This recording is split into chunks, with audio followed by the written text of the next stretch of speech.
Hello all. I'm going to do a devotional today on Isaiah 44 entitled Trusting God Alone. Most of the time, I'm in a situation where the only choice is to trust God alone. I may be limited by social rules, finances, health conditions, and various challenges, and I cannot do anything but pray and trust God for the outcome. Can you relate? God's promise to his people is in verses 1 to 5.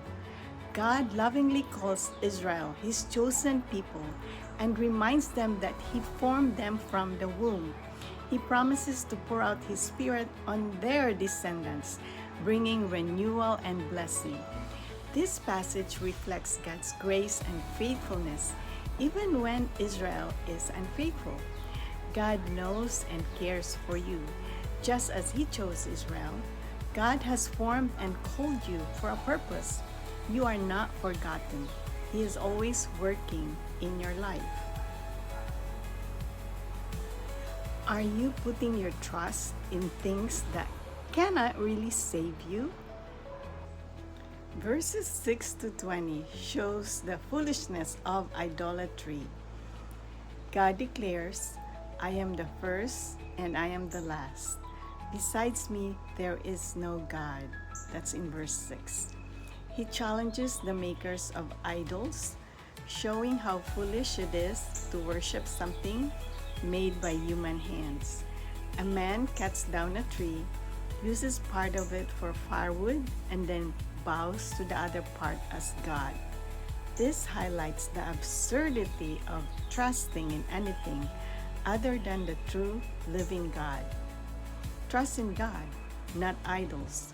Today's idols may not be statues, but we often put our trust in money, success, or relationships.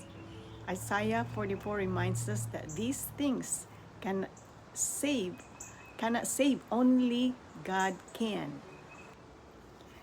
We can become weary chasing after idols, and these things don't bring peace. In verses 21 to 28, God shows his power to redeem. God reminds Israel that he has forgiven their sins and calls them to return to him. He declares his power over history by naming Cyrus, a Persian king, over 150 years before his time. Cyrus would later allow Israel to return from exile and rebuild the temple, showing that God controls the future and works through even unbelieving rulers to accomplish his plan. God's plans will prevail. If God could name Cyrus long before he was born, he surely has a plan for you. Even when things seem uncertain, you can trust that he is in control. In Isaiah 44, 21 to 28, God shows his sovereignty. God has control over history and our lives. He had a plan then, and he has a plan for you. God formed you, chose you, and promises to bless you. You can pray this prayer.